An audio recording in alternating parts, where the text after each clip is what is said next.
1944. Allied troops in Normandy have moved inland. The work of the U.S. Navy and Coast Guard and the combined Allied sea forces has been done. Work not without a price in men and materiel.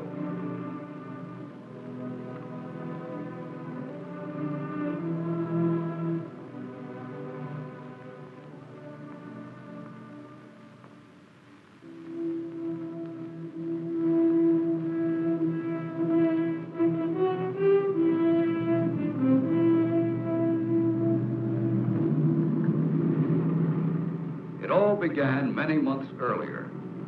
In Chesapeake Bay and other sections of the American coast, untested sailors and soldiers learned the task of getting from ship to shore. But that time, the shore was a friendly one.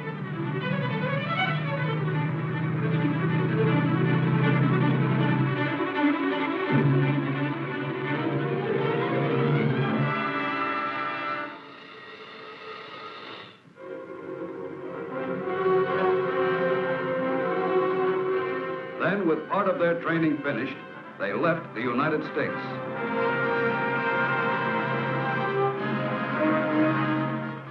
Late in the winter and all through the spring, the great convoys moved eastward across the Atlantic. Aboard all the transports, life was the same. The troops relaxed and waited for the voyage to end.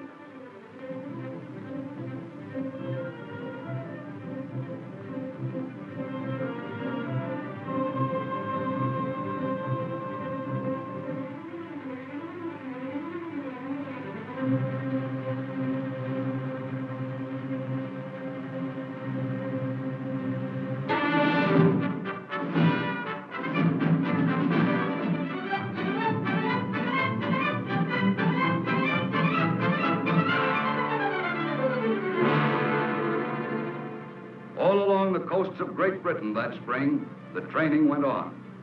Navy and Coast Guard landing barges practiced landing operations day and night.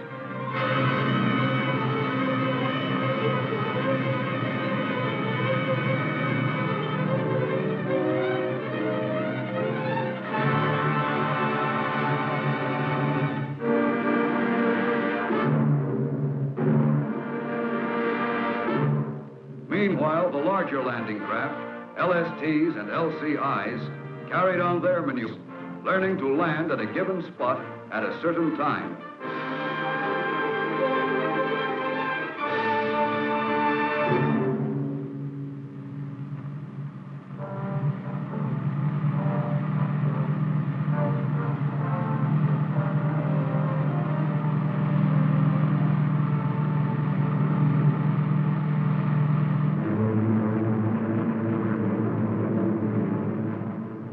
Days of preparation, Allied planes, thousands of them, continued to soften enemy defenses and communications in daily raids.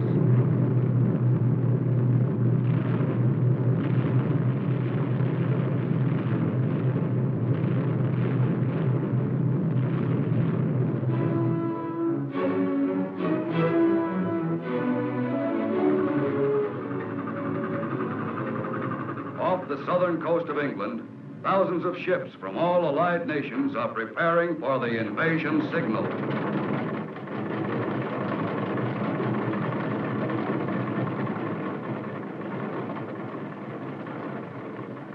Navy and Coast Guard crews make last-minute preparations.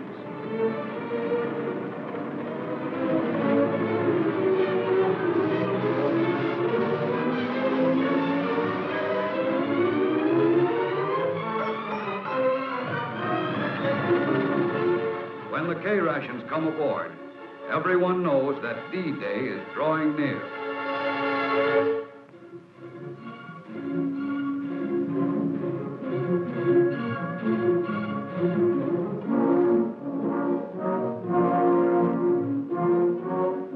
Somewhere in southern England, troops embark on LCVPs to be ferried to the waiting transports offshore.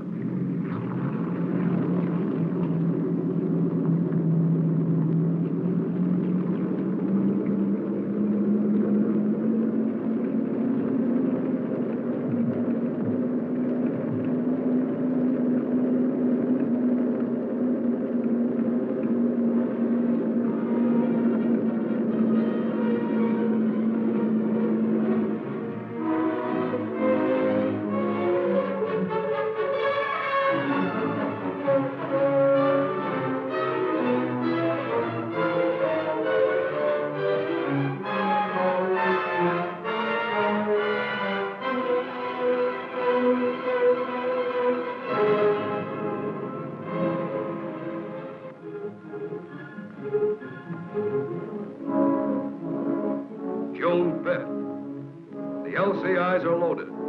The next time these men step ashore will be on an enemy beach. There's only a little time left to relax.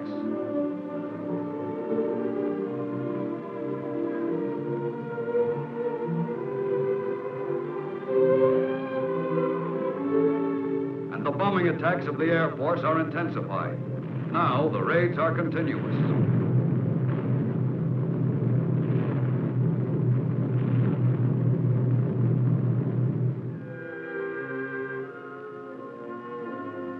At ports of embarkation, the troops prepare themselves for their greatest battle.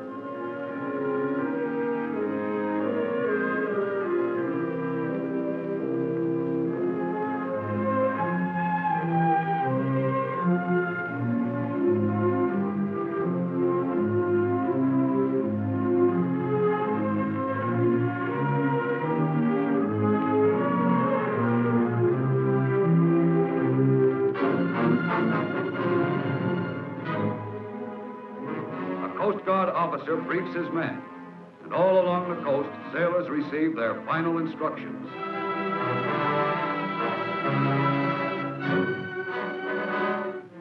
At last, the ships leave the coastal waters and move out into the channel.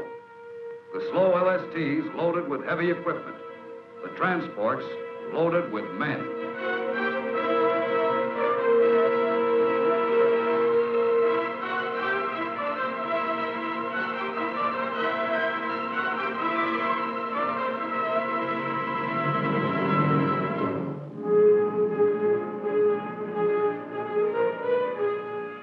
Warships screen the mighty invasion fleet from enemy raiders.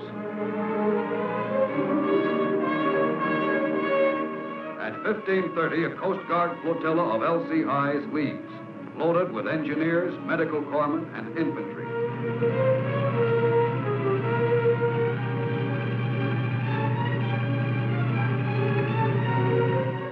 D-Day approaches, and the ships are in their assigned positions.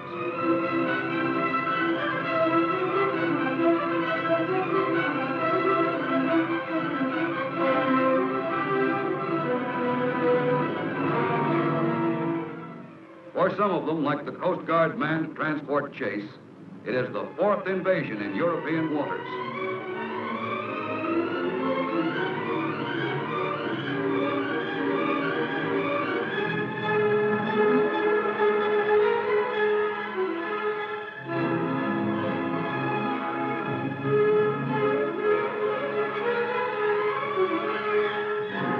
The only planes overhead are friendly.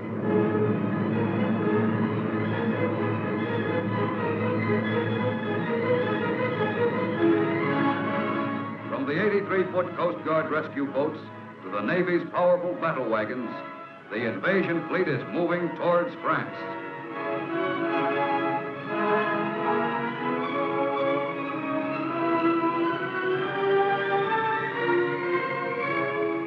And below decks, officers study the maps that mark the invasion beachheads on the coast of Normandy.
the landing barges are stopped by concrete obstacles built far out in the water by the enemy.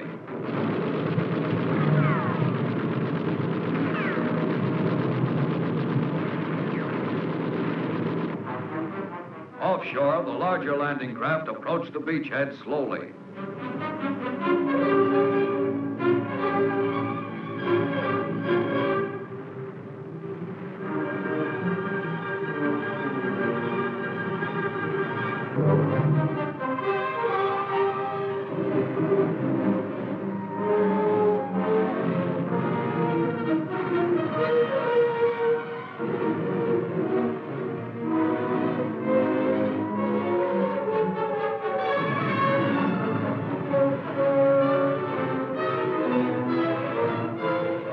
Aboard the LCIs, the troops prepare to land.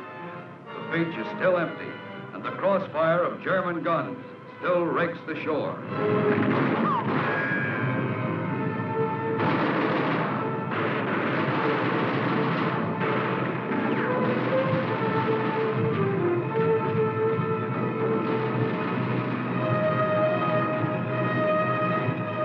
Out of enemy firing range, the LSTs wait to move in until the beaches are cleared.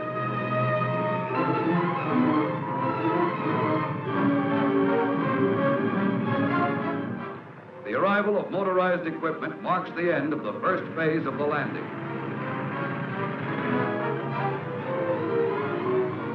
The LCIs, their first loads of men now on the beaches, go out to the transports to ferry more troops inshore.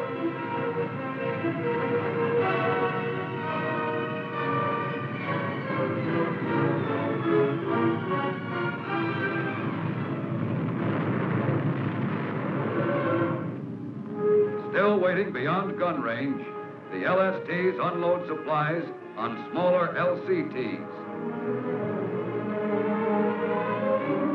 Heavier equipment is transferred to giant rhino ferries, flat-bottomed barges that will land it ashore. And reinforcements arrive, thousands of men.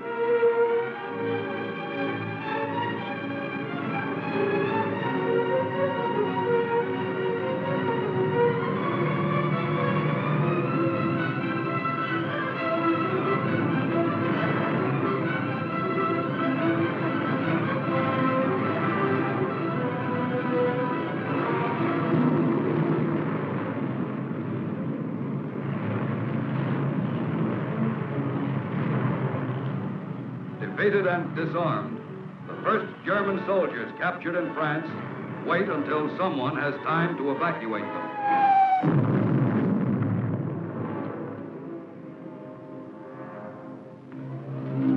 Out in the channel, the rescue boats of the Coast Guard are looking for survivors and aiding damaged vessels.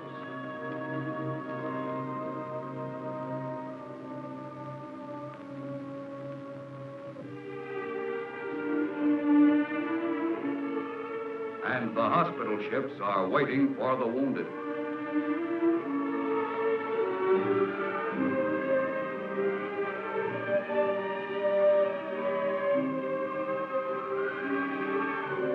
From a damaged Coast Guard LCI, a wounded man is transferred to another ship.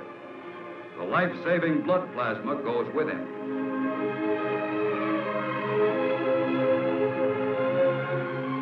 Another Coast Guard manned LCI, badly crippled, could not reach the shore, and its wounded are removed.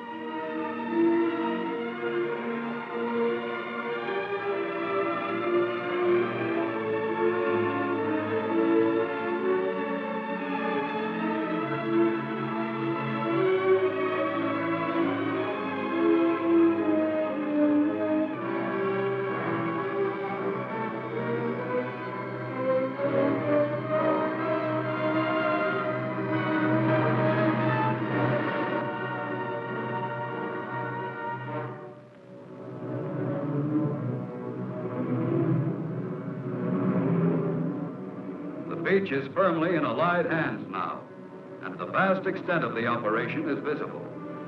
Silent evidence of the fierce battle is apparent everywhere.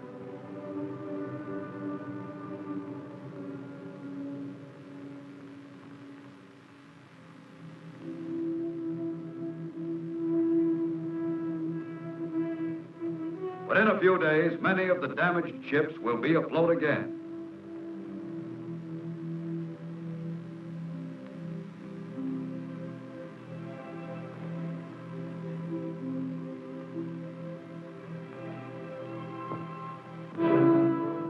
Now, more and more troops move inland to push the enemy back.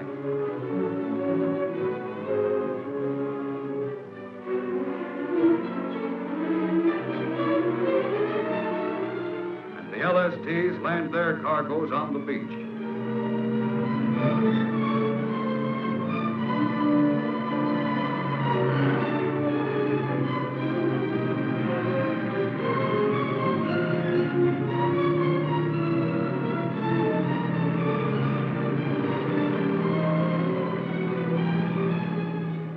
Barges built especially for the Normandy operations are left on the shore to be unloaded.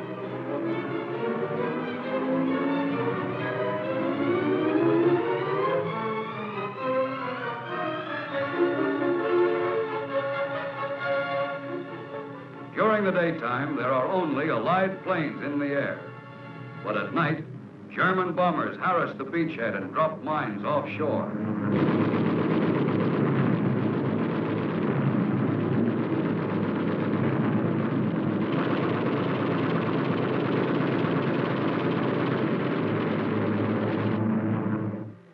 Out of sunken block ships, artificial harbors have been built.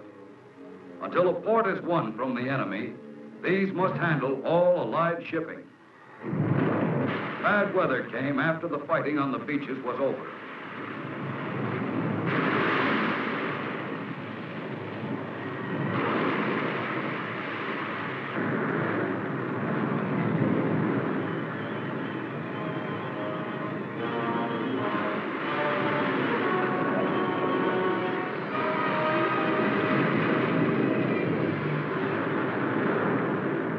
The heavy storm left a trail of damaged ships.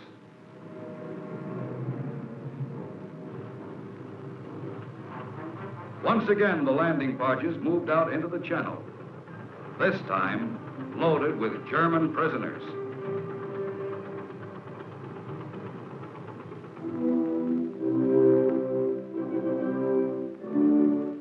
In England, prisoners board a Coast Guard transport. And ships which have carried thousands of American soldiers overseas now return westward with a different cargo, with men who were beaten and captured in Normandy.